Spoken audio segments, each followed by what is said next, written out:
అందరికీ నమస్కారం. నేను మీ బట్టి అజయ్, మెదక్ టీఆర్ఎస్ తెలంగాణ రక్షణ సేన పార్టీ నియోజకవర్గ ఇన్ఛార్జ్. మన మెదక్ మున్సిపల్ కౌన్సిల్కి నూతనంగా కొత్త కమిషనర్ గారు నెల రోజులు పైన అవుతుంది బాధ్యతలు చేపట్టి. కానీ వారికి ఉన్నటువంటి DDO హోదా ఏదైతే ఉందో, ఎస్పెషల్లీ డ్రాయింగ్ అండ్ డిస్పర్సింగ్ హోదా కింద సంతకం ధృవీకరణ ప్రక్రియ 2-3 రోజుల్లోనే జరగాల్సినటువంటి ప్రక్రియ నెల రోజులు గడుస్తున్నా కూడా ఇంకా ఆశ్చర్యానికి గురి చేస్తుంది. ఏంటంటే ఆ ప్రక్రియ ఇంకా పూర్తి కాలేదు. అది కాకపోవడం వల్ల దగ్గర 43.5 లక్షల ఇటు అభివృద్ధి కార్యక్రమ పనులు కావచ్చు, లేకపోతే ఇటు అవుట్సోర్సింగ్ ఉద్యోగులు, కాంట్రాక్ట్ లేబరు, మళ్ళీ ఒప్పంద కార్మికులు, మళ్ళీ కంప్యూటర్ ఆపరేటర్లు, పారిశుద్ధ్య కార్మికులు, మళ్ళీ నీటి సప్లైకి సంబంధించిన ఉద్యోగులు, విద్యుత్ నిర్వహణకు సంబంధించిన ఉద్యోగులు 5వ తారీఖు వచ్చేసరికి టెన్షన్గా వాళ్ళ బ్యాంక్ అకౌంట్లల్లో జీతాలు పడేటువంటివి. అంటే ఇప్పుడు ఈ అవుట్సోర్సింగ్ వాళ్ళకేమో మన దగ్గర ఒక 77 మంది అవుట్సోర్సింగ్ వాళ్ళు ఉన్నారు, ఒక 71 మంది కాంట్రాక్ట్ లేబర్ ఉన్నారు మన మెదక్ మున్సిపాలిటీకి. మన ఒప్పంద కార్మికులు వాళ్ళు ఒక 74 మంది ఉన్నారు, ఒక 6 కాంట్రాక్ట్ మన కంప్యూటర్ ఆపరేటర్లు ఉన్నారు.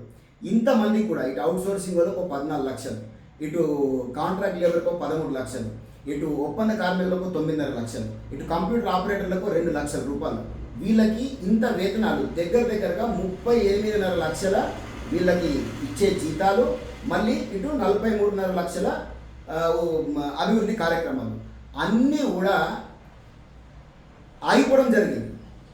అయ్యా, మీకు దండం పెట్టి మేము రిక్వెస్ట్ చేస్తూ ఉన్నాం ఏంటంటే, కొత్త కమిషనర్ గారు మీరు గ్రేడ్ 1 హోదాలో వచ్చినటువంటి ఒక మంచి స్థానంలో పొజిషన్ స్టేషన్లో వచ్చినటువంటి ఒక ఎంప్లాయీ మీరు. సార్, శాలరీడ్ ఎంప్లాయీ యొక్క కష్టాలు మీకేందో ఆల్రెడీ తెలిసి ఉండాలి. ఇప్పుడు ఇంతమంది కార్మికులు వీళ్ళందరూ కూడా ఇటు ఇంటి అద్దెలు కట్టుకోవాలన్నా, ఇల్లు సంసారం నడిపించుకోవాలన్నా, పిల్లల ఫీజులు, స్కూల్ టైంలు, బట్టలు కొనాలన్నా, యూనిఫామ్లు కొనాలన్నా, బూట్లు కొనాలన్నా, వాళ్ళకి ఏ రకంగా ఎడ్యుకేషన్ ఫీజు కట్టాలన్నా, మళ్ళీ వాళ్ళ గ్యాస్ సిలిండర్ కొనుక్కుందామన్నా, ఇంటి అద్దె కట్టుకుందామన్నా, వాళ్ళు ఆఫీస్కో అటో ఇటో బయట తిరగడానికి వాళ్ళకి బండ్ల పెట్రోల్ పోసుకోవాలన్నా, సార్ ఇన్ని రకాల సమస్యలు, ఇబ్బందులతోటి బాగా సతమతం అవుతున్నారు మన ఉద్యోగులు, కార్మికులు అందరూ కూడా.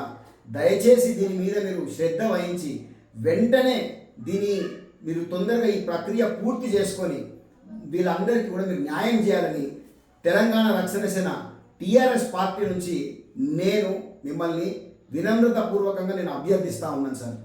దయచేసి ఈ యొక్క కార్యక్రమాన్ని వెంటనే పూర్తి చేసి మా మున్సిపల్ కార్మికులందరికీ కూడా మీరు న్యాయం చేయాలని మరొకసారి కోరుకుంటూ సెలవు తీసుకుంటున్నాను. నేను మీ బట్టి అజయ్, మెదక్ నియోజకవర్గ టీఆర్ఎస్ పార్టీ ఇన్ఛార్జ్. జై తెలంగాణ, జై కవితమ్మ, జై టీఆర్ఎస్.